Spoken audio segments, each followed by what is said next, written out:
The reason people change is because of pain. The reason we grow is because we get uncomfortable and we embrace being uncomfortable. But being honest with the pain that we feel is usually the prime mover for people to do the work that is necessary. Average person, you and I have about 75,000 thoughts a day rattling around in this thing we call our brains and our minds. 75,000 of them.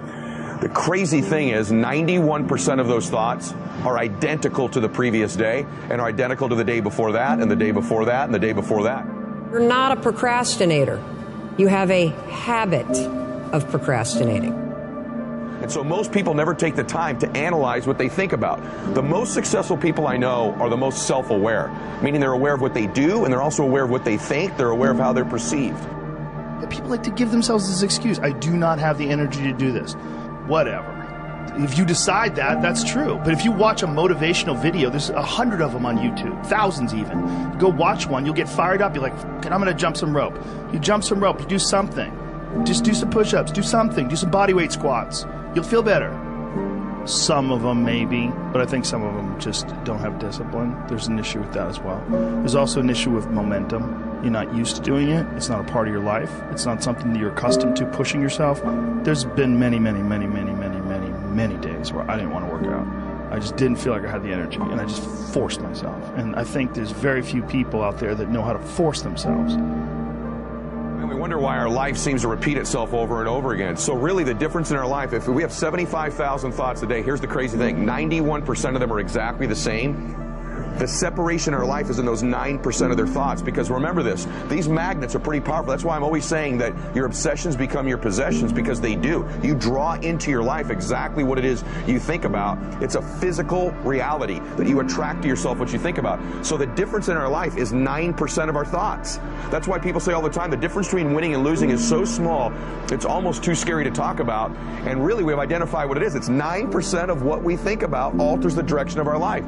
So what I'm here to tell you today is you've got to hone in and get aware of what you think about and then alter those 9% of the thoughts that are variable on a daily basis to serve you. And you know, people are very, very, very, very tough. And it turns out that if you face things that you can put up with a lot more than you think you can put up with, and you can do it without becoming corrupted. You have to be alert when you're suffering. You have to be alert to the beauty in life, the unexpected beauty in life. And, you know, you have to look for that little bit of sparkling crystal in the darkness when things are bad. You have to look and see where things are still beautiful and where there's still something that's sustaining. You know, you narrow your time frame and you be grateful for what you have, and that can get you through some very dark times. Our belief system is based upon our evaluation of something. Frequently, if we reevaluate a situation, our belief about it will change. I began reevaluating who I was. I started to study. I never stopped studying. And I found as I reevaluated, I had a much higher opinion of myself. I found out things about me that I would have never believed if you had told me. The power that's locked up within us, the marvelous system we've got. Do you know the blood circulates through your veins every 33 seconds, through hundreds of miles of passageway? Bang, just like that, clears all the food in and all the garbage out. Stop and think of the central nervous system. It's the most complex electrical system in the world. And you've got it. Think of your brain, an electronic switching station like that. You can change the vibration of yourself and everything around you. We have awesome powers, and it's all based on what you believe about you.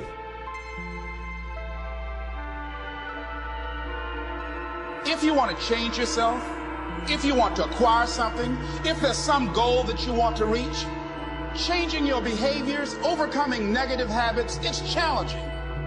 It's hard. Most people go through life never discovering what their talents are. Most people never develop their talents. The only thing that's going to make you happy, my friend, in this year or any other, is to step up.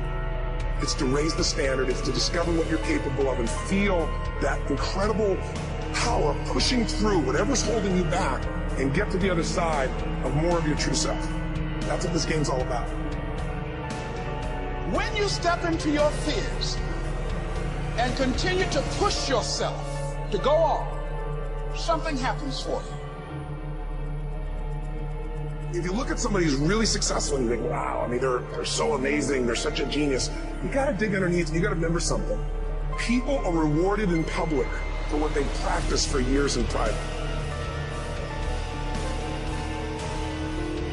If you don't develop the courage to do that which has been given you to do, and you spend a lot of time going around trying to convince other people or trying to get their approval, what will happen is that you will lose your nerve. And other people will convince you that what you're doing doesn't have any value, and you'll give up on your dream. How much time do you have left? How much time do you have left? Jeremiah said, "Your word, O Lord, is like fire shut up in my bones." I believe there are some dreams shut up in you. Like fire, you're going to feel your destiny calling out. May not have happened the first time. The loan didn't go through. You didn't get chosen for the part. The medical report wasn't good. That's okay. This is a new day. What God started, He's going to finish. You may have missed some opportunities, but God knows how to make up for lost time. He's going to give you another chance. He said in the book of Joel, "I will restore the years that have been stolen." Progress equals happiness, and if we can make progress on a regular basis, we feel alive. And that's why at the beginning of the year we get this thing like, okay, I can have this fresh start. I can really do what my soul desires. I can expand. I can grow. I can improve. I could change. Or maybe better than change, I could progress. See, think about that. Progress is an aliveness to it, doesn't it? You don't have to work at changing. People say all the time now, well, I'm working on changing. Don't worry about it. You don't have to work on changing. Change is automatic. Your body's going to change whether you want it or not as the years go by. And no matter how hard you work, there's going to be some changes going on there. The economy is going to change no matter what you want it to do. The weather is going to change. Relationships are going to change.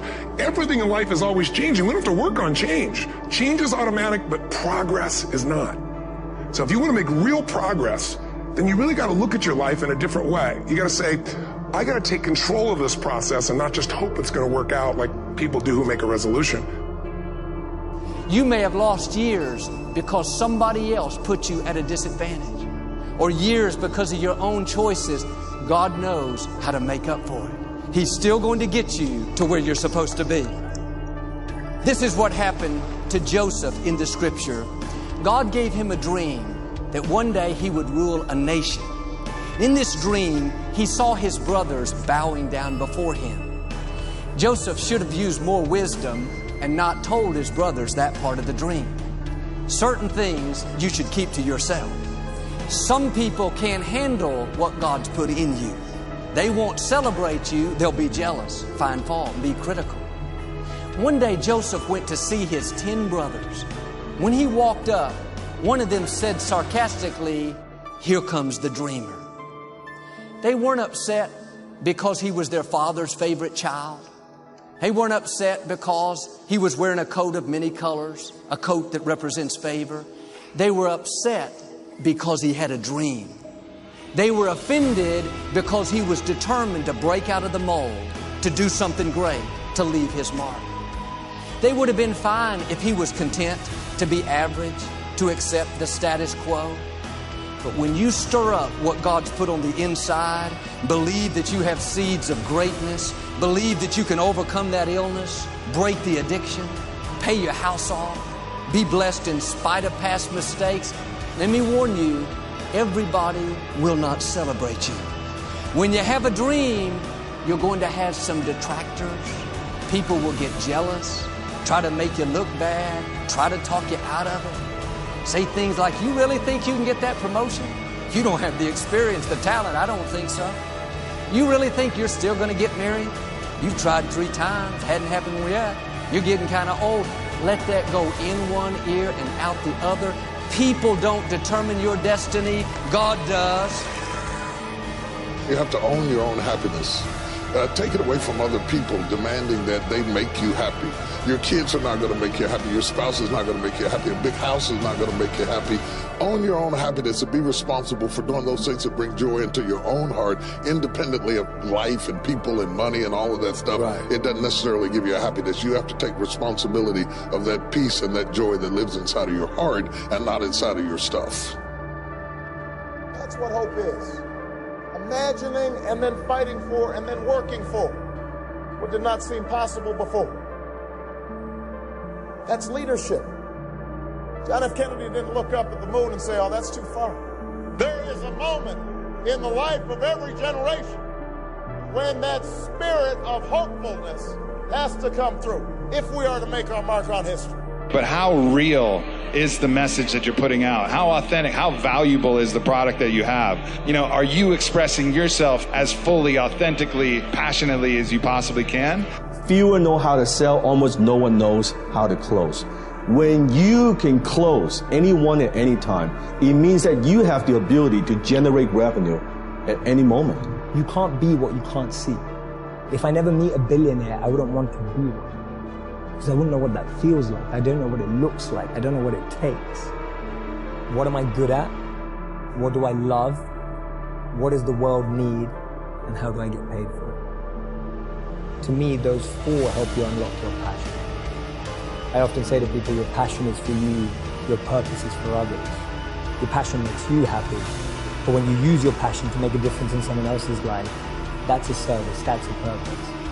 So the question is not I can't, is either you don't want to and that's perfectly fine, then don't say I can't, just say I don't want to. Decide, commit. When you say, well, I can't, does that mean you don't know how to do it? Because you could go get the how to. There's so much how to on the internet. You could go find a way, you can take a program, go to an event, learn from a mentor, do something. You have the abilities. So it has to be down that low, that literally is something in you that's at the core of your soul. But you don't find it unless you spend a lot of time with what you want to be in life. I can't give that to you. You can't give it to somebody. When you find your true passion in life, I want to be someone that I'm proud of. I want to look at myself in the mirror because I was so disappointed. That accountability mirror I talk about, I was so disappointed in what I saw every day. I didn't love myself. And I feel ultimately his heart becomes flooded with love. And I can't think of a better message as we send you off today. To not only take risks, but to be open to life, to accept new views, and to be open to new opinions. While it may be frightening, it will also be rewarding. Because the chances you take, the people you meet, the people you love, the faith that you have, that's what's going to define you.